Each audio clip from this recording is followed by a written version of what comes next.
Matthew Stafford, Puka Nacua, and the Los Angeles Rams face Bryce Young, Derek Brown, and the Carolina Panthers in the wild card round of the NFL playoffs. It's a rematch of a regular season game that shocked the nation. The LA Rams, they look like the number one team in the National Football League. They had the number one seed in the NFC, coasting towards that first round bye until they fell in a rainy environment at Carolina. It was the best performance of Bryce Young's career against a great defense. Matthew Stafford, a pick six. 3 total turnovers in this one. Carolina, in my opinion, they played their best game of the season. It took everything that Carolina threw at the Rams for them to take that one, plus some rainy conditions. Could they get a little bit of rain for this one? It's hard to know exactly what the forecast will be, but it is always possible for it.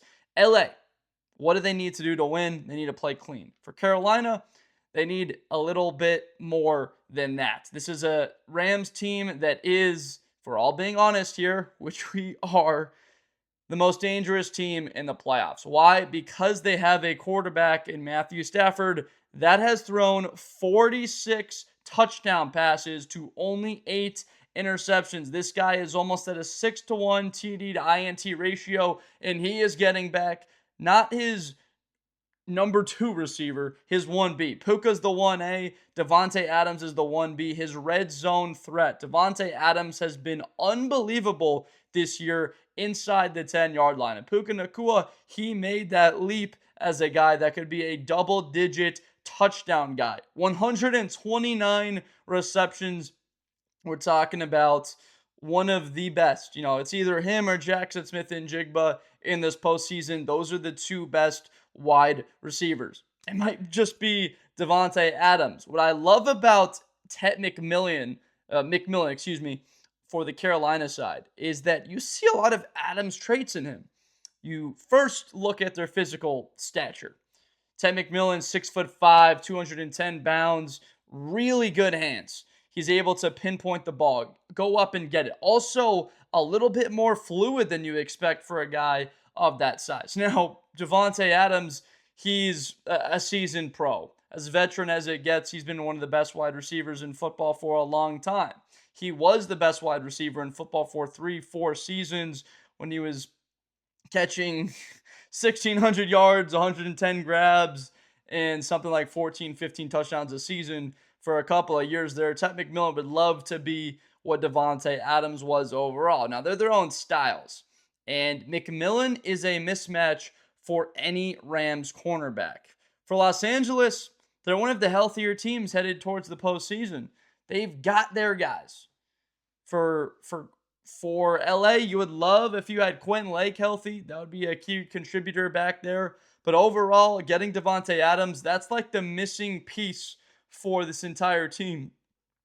That feels like that would stop them. Like if they ran into the Eagles defense, or if they ran into the Seahawks defense again, or if they played a cold game in Chicago against the Chicago Bears, that maybe the Bears could run the ball on them, control the time of possession, but if they had limited possessions, they could score in the red zone with Adams. They have the best 1-2 combo in football for Carolina.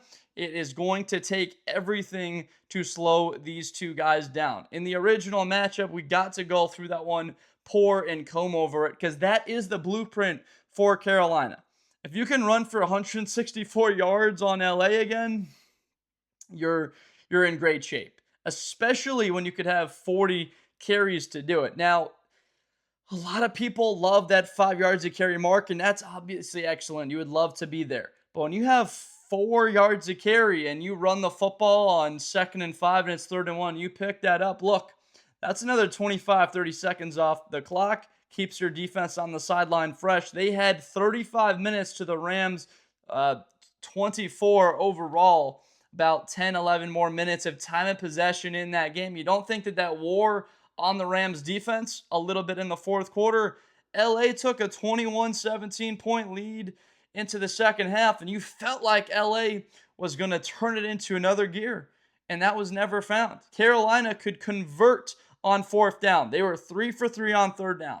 7 of 15 on third down. 3 for 3 on fourth down. What a statistic for them to have that type of success against this defense. In LA, did they do a great job this past week against Arizona now?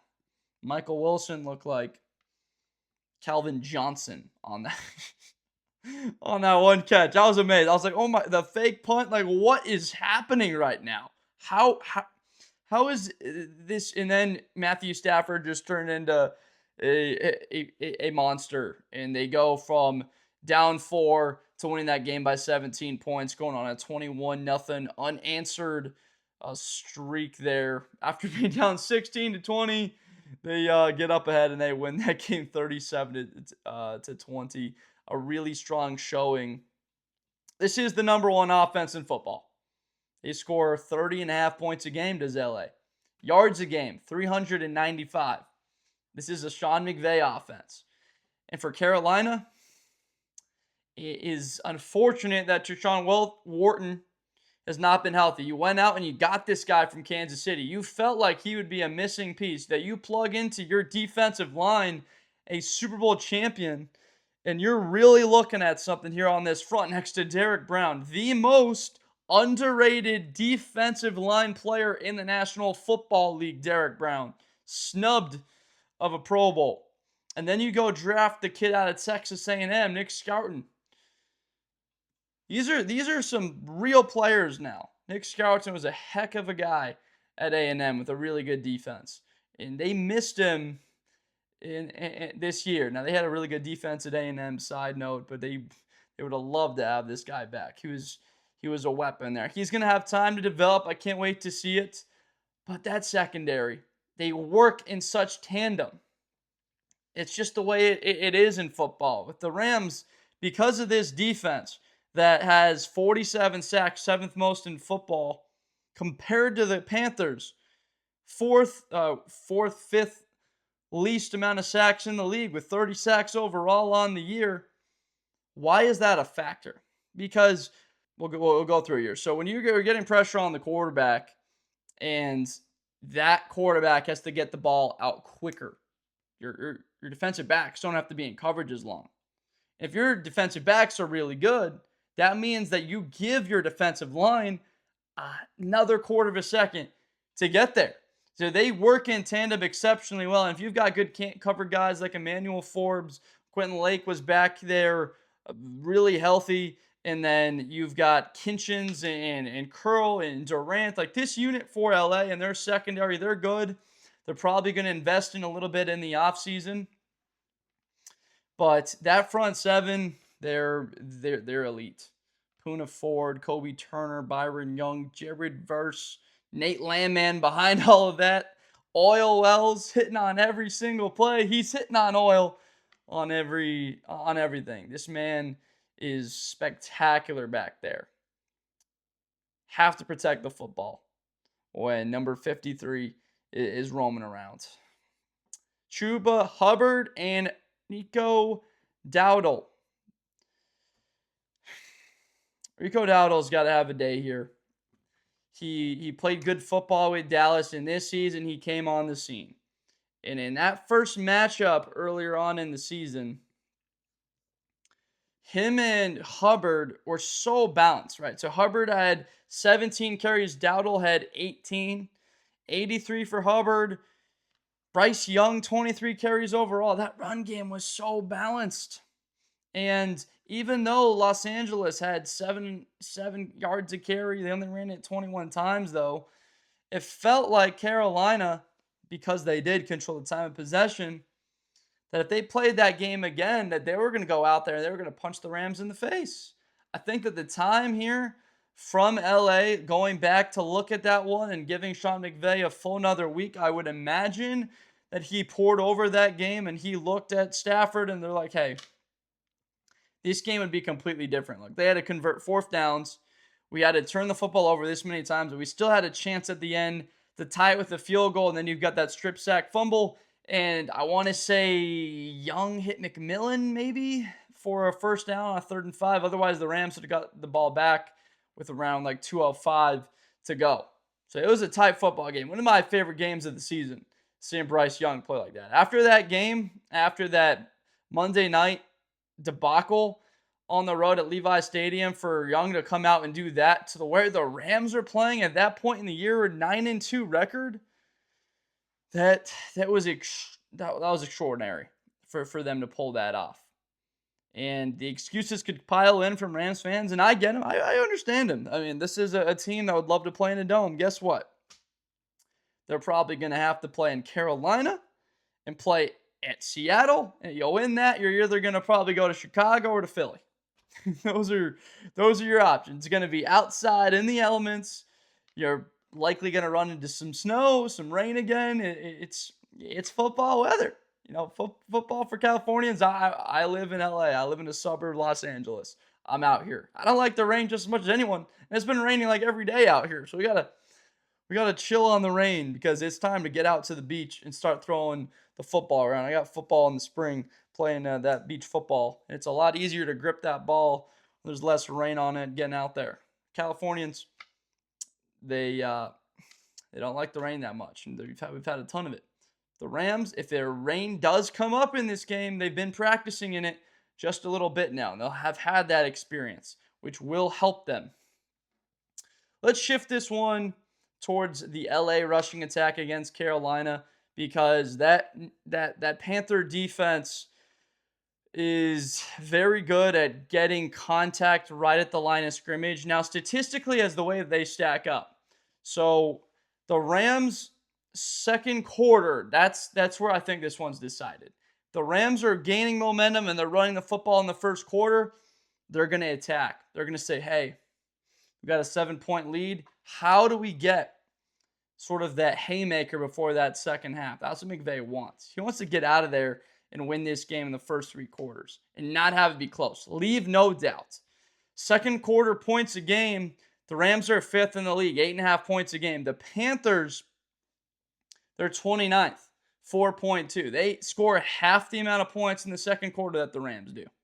It's that simple. Panthers defense on third down conversion percentage this season, giving up third downs. This is why they have to limit that Rams passing attack on early downs and come up and make these wide receivers earn it in Adams and Nacua. I know you want to give them less space down the field, but you got to challenge these guys. Hit them from the line of scrimmage and let them know what kind of game it's going to be. They're physical as they get in Adams and Nacua. I get that. But if you don't challenge these guys and hit them early, then they're just going to be able to run free throughout the entire day. And if you're looking at 3rd and 2, 3rd and 3, forget it. The Rams are just too good with their balance. Panthers defense, second worst in the NFL, third down conversion percentage. They give up 47% of third downs. And the Rams defense, that's where they're elite. They're great.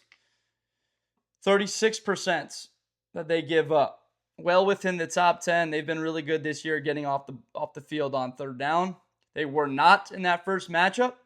A lot of Panther fans are going to be confident, and I absolutely love confidence. And look, you let someone run ahead in a race, they start believing they can win, and out of nowhere, those legs are a little looser. The heart's pumping at the right rate, and you're running. And maybe if you're supposed to win that race and you see someone run ahead of you, and they keep gaining a little bit of a lead, you start to press, and then that opens you up to mistakes. Maybe you take a misstep. You roll your ankle. So to equate that back to football, if you're pressing, you're in a tight game, third quarter, and the score is 17-17, and you haven't been in third and short, so you have run pass balance, and you're Stafford, you got to drop back. And they're doubling Nacua, they're bracketing Adams, and you're forcing you to go to all your tight end, Ferguson, Higbee, Parkinson. That's got to go to someone else like Smith or to Atwell. Those guys can all win. And that's where it's dangerous for Carolina. Well, I've got a lot of faith in LA in this game because of the weapons that the Rams have. Carolina should be confident, but you cannot be overconfident. There needs to be a game plan revolving on Bryce Young's legs, running the ball again. If you could hit 40 attempts, that's amazing. I'm thinking more like 32, over 30s. Because if you lose the time of possession battle, if you're Carolina, barring like Rams really short fields, explosive plays, that would equate to Carolina having the ball more and being down, trailing in the game. That happens sometimes when you've got short fields or turnovers or special teams, defensive touchdowns. But besides that, in a normal style that the game plays out, 9 out of 10, 95 out of 100 times, this likely is a game where you need Carolina to get to 33, 34 minutes of time of possession. They have the Rams defense on the field, and you can run the football because that game against Seattle couldn't do it. Bryce Young, arguably the worst game of his career, 50 yards passing. I mean, what are we doing offensively? Can we isolate McMillan earlier than this past week for a fourth down game on the line, and he wins one-on-one and gets behind the defense? He doesn't even have to win one-on-one and separate because of his physical traits. He's 6'5", 37-inch. This guy can go up, pinpoint, and catch the football. He does not need to be open. So one-on-one, take your shots. Take your shots. Worst thing that's going to happen is the ball is going to fall incomplete. And the Rams, they are aggressive. They're going to want to attack. They give up yards. LA's given up yards throughout the entire season. But then they don't break in the red zone. At least they've been good down there. So time of possession, I'm looking at that category in LA. They've been good. 31 minutes a game. That's 12th best in football. Defensively, they take it away. They don't turn it over. +5. They're +10 in turnover differential. That's 5th best in the NFL. Panthers are middle of the pack right there. -2 overall in the season. That's 15th. Interceptions-wise, both these two teams do a great job. 16 picks for the Rams. That's 6th best in football. 15 picks for the Panthers. That is 7th, right around their best. They get after the quarterback at a different rate, though. Imagine if you're a Panther fan, if you had 17 more sacks this season. If you go to each game and you're able to have, all right, let's get a sack this moment right here. Well, let's come up with a sack there. Opening possession, 3rd and 6. Ball's at the 19. They're going to go in for a touchdown to get a sack, force a field goal. Those are huge. So this playoff game, I really believe, is decided in the first half. It's about Carolina being in it. It's about this game being within, really, I'm not even thinking like one score, 6-7 point margin. Feel as if the Rams are up 6 or 7, they're going to feel great. They're going to feel comfortable on the road the way that it went last time, having a 1 possession lead by extent of the score up 7. They're going to fall back on their veteran quarterback. It's been to that Super Bowl, and that has been in the postseason the last 2 years. Nacua as a rookie playing against Detroit.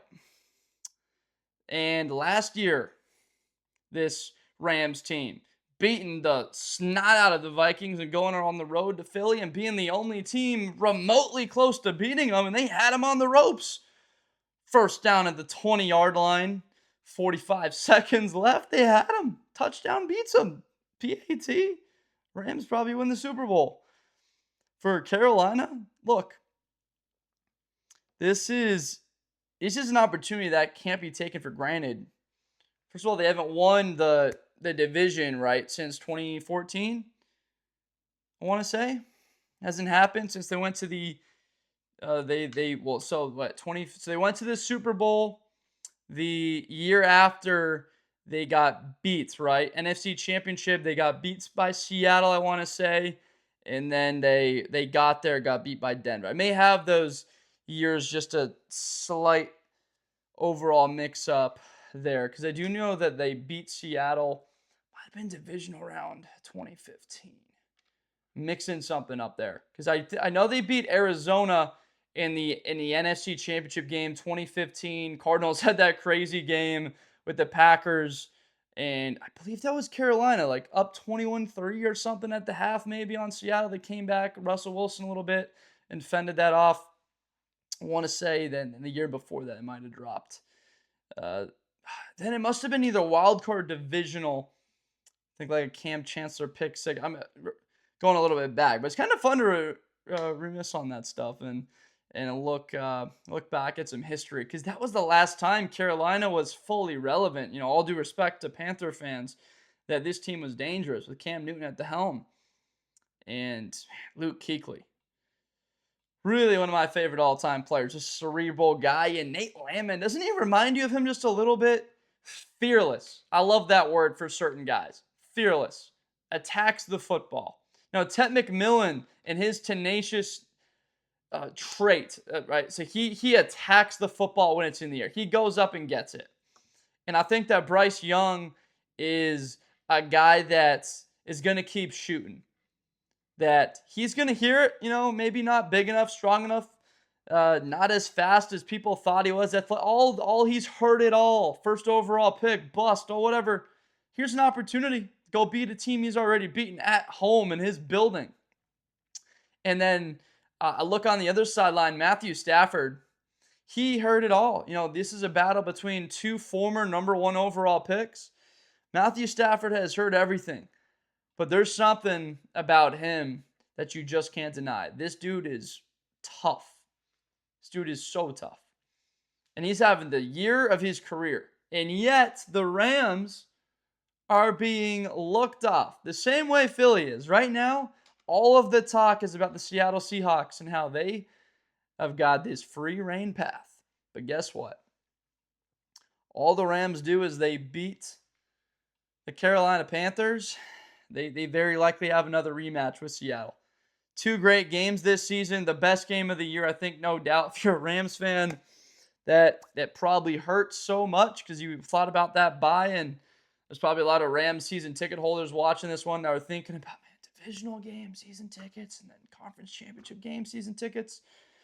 Like, how often do you get that chance there? Because when they hosted the NFC Championship game, when they won the Super Bowl and then hosted the Super Bowl, they were the 4 seed. I want to say, beat Arizona. San Francisco was the 2 or the 3. San Francisco was a road team. They beat Dallas, was a 2 or a 3. And then Green Bay got beat by San Francisco. Green Bay was the 1 seed.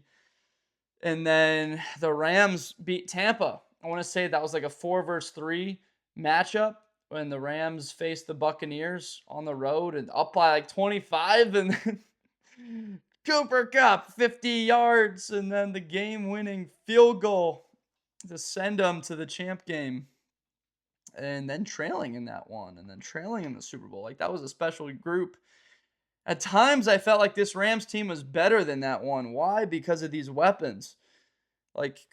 Nacua is, this may be tough to hear, but Nacua right now, he's as good as Cooper Kupp ever was. In his Super Bowl season, that is what Nacua is.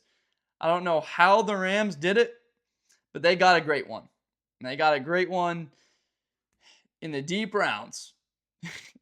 On day 3, they got one. The Panthers, they got a really good one in McMillan. He could be a great one by next season, or even, on Saturday afternoon. This is the first game of the NFL playoffs. Let's go.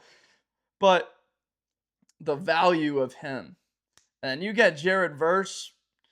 He drops to the late teens for you. And this guy, he's the type of player that hasn't had the recognition that you would consider him one of the best 5 defensive players on the defensive line in football, right? Because of the sacks. He hasn't been there. If you watch Jared Verse, just every snap, he's on the field, number 8, just watch him. Watch his hands. Watch how ferocious he is at the point of attack. And when he puts his hands on a lineman, what happens to that lineman? If it's a tight end, watch that guy's butt hit the dirt. Just watch him. This dude ran track in high school. He ran a 4.58, 6'5", 250 pounds, and he ran track in high school. So there's going to be a point in time when Jared Verse is the best defensive player. I think it's coming in the NFC. There's still Jalen Carter. There's Aiden Hutchinson, guys like Nick Bosa. But I think Jared Verse by next season will be known by that by week 9 or 10. By Thanksgiving, I think it can be him because the sacks will come. How many times is there a holding call when he's got one, or he has a hit that's like just a hundredth of a second too late and the ball is just out before it got there? He's like the best guy in the league at getting to the quarterback right up a millisecond before, a tenth of a second before they get rid of the football. Got to find a way to block him, Carolina.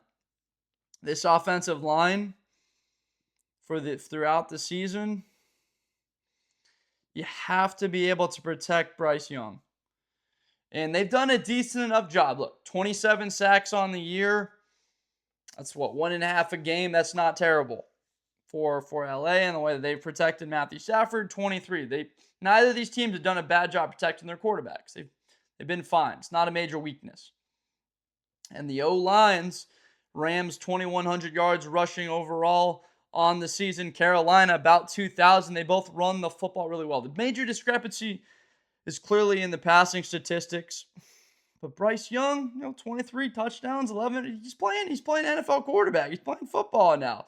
64% completion percentage. I don't hear people talking as much about Caleb Williams anymore. And Bryce Young, his completion percentage is what, 6% higher? I mean, maybe he doesn't have the arm that Caleb Williams does. But he's been clutch at times the same way.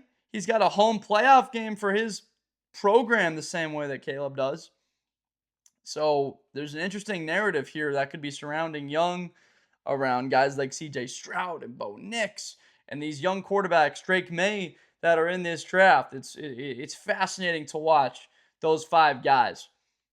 Bo Nix, Drake May, Caleb Williams, C.J. Stroud, Bryce Young. All 5 of those guys that are in their second or their third year playing in this. 5 of the 14 quarterbacks. You've got your veterans, you've got your Staffords, and your Aaron Rodgers, those 2 guys at the top. And then you've got Darnold, and you have Jalen Hurts in there that have been there, and Josh Allen's in that group, but they've got more experience that have been there. And Brock Purdy, I guess you could throw into that one a little bit. And then you've got this other category of these young guys. One of these young quarterbacks, I think, is getting to a Super Bowl.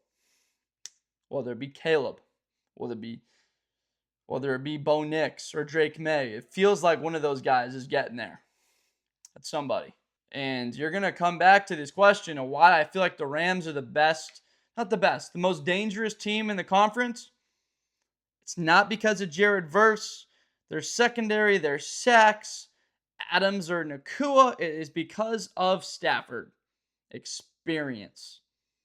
Those starts, the quarterback position in the playoffs. Compare that to Bryce Young, who hasn't started in the postseason. This is the biggest game of his career. And this guy's played in some big college football games. You can't take that away from him. He's been as big of stages as the sport has to offer. There's no doubt about it. It's different at this level. And I can't help but feel that in that first matchup, that Bryce Young didn't feel the full amount of pressure this Rams team is capable of getting to him with. And if I'm Carolina, I'm ramping up that pressure on Stafford. I am hitting him. Lathan Ransom, for example, he had a sack. He got after the quarterback. Just a sort of side note, how fun was that? Watching him cover his former teammate in the end zone last week, Emeka Egbuka. These guys going at it. Ransom puts his hand in there and bats that football away. Saves a touchdown. Good throw by Baker.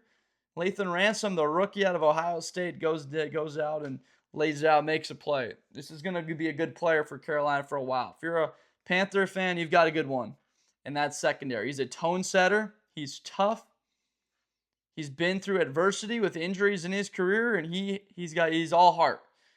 Maybe he had one moment against New Orleans, but he made up for it the next week against Tampa Bay with that interception. That's the reason why you're in the postseason right now. If you didn't win that Tampa game, you would have lost a couple of weeks ago. You got the rematch. It was a tight-fought battle. Not the way you wanted to move the ball offensively, but still, you put yourself in that position by winning that game, and thank you to the Atlanta Falcons We're playing some good football and beating the LA Rams. Are you kidding me? The Rams don't lose to Atlanta, then the Rams would be playing the Bucks right now. Is it a little bit of a mind play? Are they thinking like, here, we beat Carolina, but we feel like we've got a better shot seeing this team again than looking at Tampa? Are they playing chess? Is Sean McVay playing chess? I don't think so. I do think they wanted to come back in that game. They were still at that moment I'm going to rephrase. They were fighting for the 5 seed because there was truly a big advantage this year. Getting that 5 seed and playing no disrespect ever. Look, when I say things that may come off as a little bit negative, like saying the Rams got a favorable matchup playing Panther fans, don't mean it disrespectfully. It's just a fact. Compared to playing at Chicago or at Philly in the cold weather for a quarterback in Stafford that would prefer to not play in cold weather. It's just that simple. The Rams would have probably beat the Eagles if that snow didn't start falling. My goodness. The Panther Tampa Bay equation is interesting, and I don't buy it again because the Rams, they would be getting a higher draft pick if Atlanta lost that game. It was a very rare instance, and I talked about it for that Monday Night Football, a preview and prediction, that breakdown, that if the Rams beat the Falcons, that they would also help their own draft pick because they own that Atlanta Falcon first-round pick this year because of the trade with the Falcons in the draft a year ago. And they wanted James Pierce at 26. Rams were like, fine, we'll take your first rounder. And so they get pick 13 now this season, whereas they gave up pick 26 a year ago. Seems like a pretty dang good deal, I might say. Let's go back into this and let's take a little look at a critical part of this game that really has me worried about Carolina staying in this one in the second half. So the way these two teams stack up defensively in terms of points a game allowed is actually relatively close. Like the Rams are a top 10 defense, giving up 20.5 points a game. Carolina, they're 15th. It may sound like a wide gap, but they're giving up 22.4. So only 2 points a game more. That winds up being 34 total more points on the season, but not a crazy difference. Both these two teams have played some decent defense. The difference, again, has been those sacks. And I brought it up, the statistics, like 2 sacks on Bryce Young in the first game. Can't help but feel that LA, that if they are able to attack and bracket McMillan and force Bryce to go somewhere else. And the Jatavian Sanders injury, that was important last week. And now you're going to have to try and get Xavier Legette going. Against Tampa Bay, they had options. Jalen Coker with that big 6'3" frame, he had a good day. And Tremaine to go with Legette. Like they had nice production. Now the Rams secondary is better than Tampa's. And to go back to that argument, to go against like the Rams, you would say, well, all right, this first game when they faced off Bryce Young, 206, 15-20, my main concern is Bryce Young's going to have more than 20 passing attempts. I'd be shocked if he has less than 30. The Rams are not going to let Carolina run the ball for more than 4 carry. They're going to stack the box.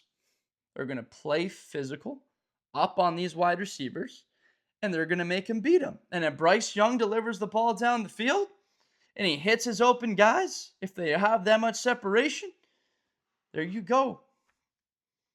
On to the next. They're going to say, all right, we're going to hold them to a field goal if they're able to hit on those. But we are not going to let the Panthers march down here and have 3rd and 2, 3rd and 3 throughout the entire game. This is just not going to happen.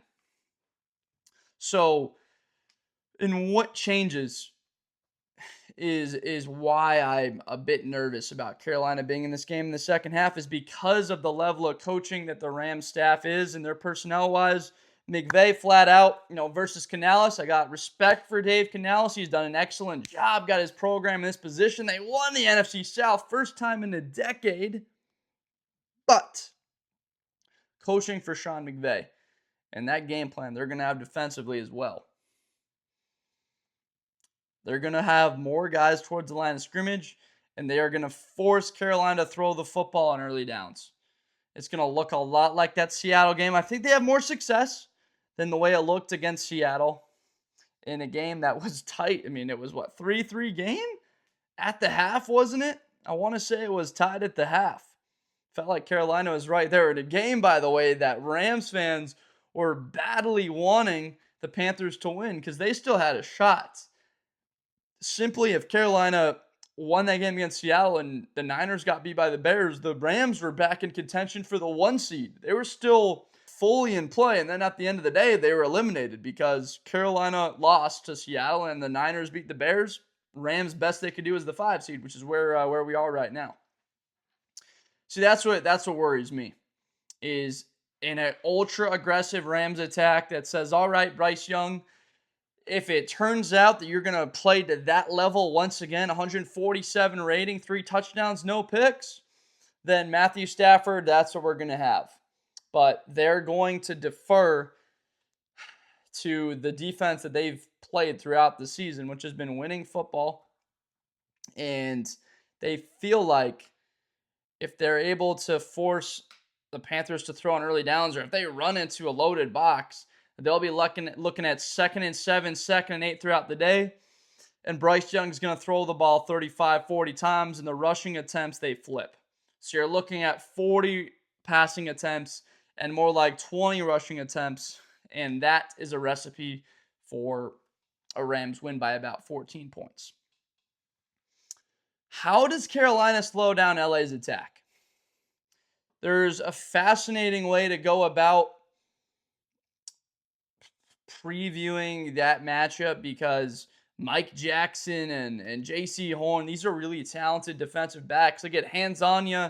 They can run with you at an extremely high level. I love the versatility from Adams and Nacua because they can move in and out of the slot. And then these tight ends, they can get into 13 personnel quite often. And because of an Adams or Nacua out there on the boundary, they have the capability to get a one-on-one. You're loading it 3rd and 1, 3rd and 2, or even 4th down, and you've got Adams Nacua one-on-one. That's danger time. A lot of teams are still going to have a single high safety or another guy back there to prevent a possible play down the field. So you're looking at a little bit of a box where you have a better shot of picking up that first down if you run the football. So Carolina, early in this one, did they come out playing too high? Most likely they do. The strategy is going to be, let's try and limit the Rams throwing the ball downfield. Let's give them 4 yards on first down, 4 yards on second down, and we get them to 3rd and 2. Can we get that stop? Can we have a batted down pass? A holding call? Can we put them in a position where there's penalties? That's sort of that bend, don't break style. And then tip ball, interceptions. You make Stafford throw the football enough times and get him to 3rd down enough to where you get stops. And you can force him when the area is condensed and make him kick field goals. That style is likely coming, and that's why the Carolina Panthers are likely going to give up around 30 points. The number for Carolina to win this game is 31. And Carolina scored 31 points on this Rams defense. It's going to take 4 touchdowns and a field goal to do that. They scored 31 in that last game. LA scored 28. I can't help but feel that's the number again. Because with those struggles on offense from LA, with a pick 6, with a fumble recovery, with another interception, and Carolina scored 31 and LA still mustered 28. If you don't have the takeaways, let's say you only have 2 instead of 3, you're looking at a game that's probably going to overtime. Let's say you only have 1 instead of 3. You're looking at probably a loss. And so for LA, there's an aggressive style that they're going to come up with. They got the MVP potentially here in Stafford. I think that you can give the Carolina Panthers one. That's the type of roster you have. Stafford can throw a pick and you can win any of these games in the postseason against the Panthers, against the Seahawks, whoever it may be. You can win a game. You can make those mistakes because of his production on the season. If he's throwing a pick, he's probably got 3 or 4 touchdowns. Statistically speaking, he's got 5 or 5.5 on the season with his touchdown to INT ratio. The way that this likely plays out from Carolina is soft zone. Third down, they're going to man up and try and get pressure on Stafford. I think that the backs have a good day receiving. That Kyren Williams, he'll have a decent day catching the ball out of the backfield, a couple of big screen plays. Puka Nacua, 72 yards. That was a terrible day for him in that first matchup. Adams, he had 2 touchdowns. I think Nacua goes for about 110. Adams with a touchdown, Nacua with a touchdown, one of the backs with a big play. The LA Rams picking against them in this game, it feels like the country is going to. And it's always tough to sort of side with people that are like, all right, it's tough to beat a team twice. It's always tough to beat a team twice when you play them before. And you're like, it just seems like it makes much sense. And the Rams and Stafford, the experience, there's so many things pointing in that direction. That's exactly when you're like, what am I missing? There's something that I'm badly missing. You look at a line then that's -10, and the Rams are 10-point favorites on the road in the wild card round. That is a massive number for a road team, for a lower seed in the playoffs. Huge number. What are you missing? See, it's almost like that mental game. Like, is it so obvious that it's obvious for a reason, or that people are going to second guess it? I'm not going to second guess this one. I'm going to take the LA Rams to beat the Carolina Panthers. I think they beat them 34-20. Some late scores there possibly from Carolina.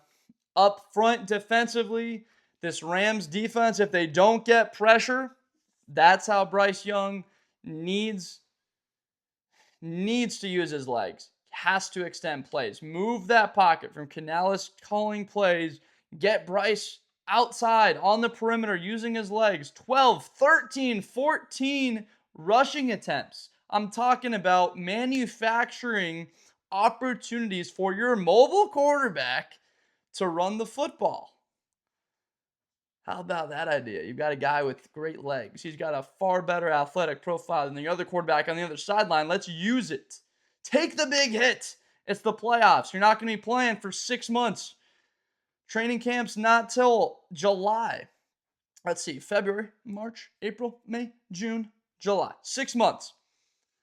You take a big hit. It's going to heal. All right?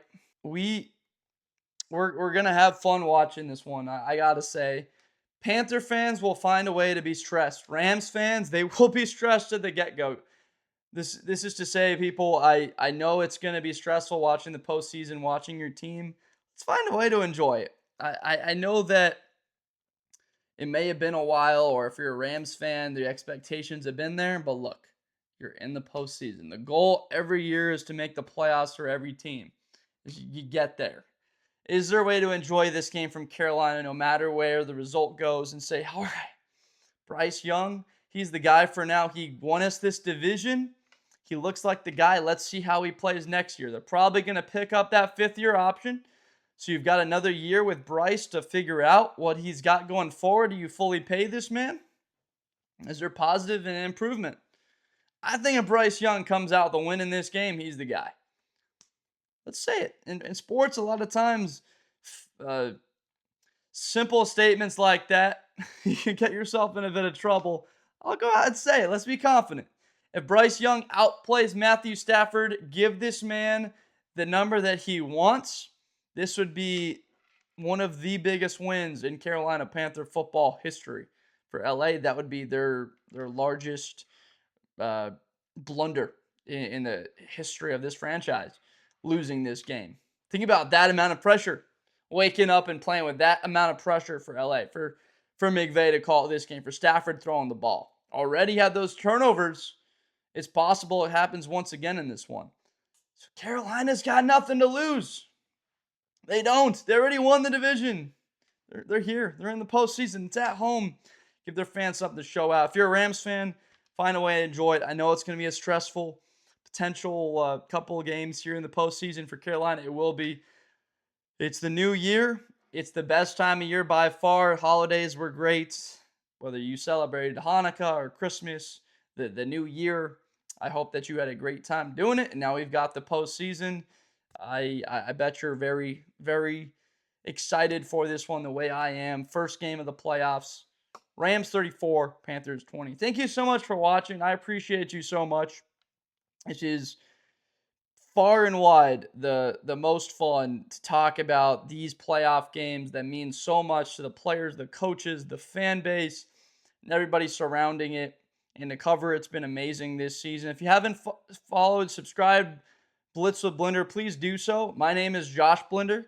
I make NFL and college content daily. CFP, we've got Indiana, Oregon semifinal, Ole Miss, Miami. We've got that game as well as the rest of the wild card games that we'll have broken down for you. So all that to look forward to if you're a big football fan. Please subscribe. It doesn't cost you anything. It just helps me continue to make better content going forward here, to allocate more resources to continue to make this stuff more enjoyable for you. And then I get more time to keep working at it and getting better at doing this over time. Because the Lord knows that I got to get better. And that's the idea. 1% better every single day. The same way that Stafford or Bryce Young, they're going to learn from this one. You as a fan, and enjoy it. So thank you so much for watching throughout the season. It'll be tough. I've had a lot of fun covering the Rams this year. If they lose, if it's the Panthers, I've also had a ton of fun watching Bryce, talking about their games throughout the season. It'll be sad not breaking down the rest of their games for this year. But one of these two teams, we will be breaking down their divisional round game. That's going to be a bunch of fun. Thank you so much for watching, and I'll see you guys next time. The playoffs are here.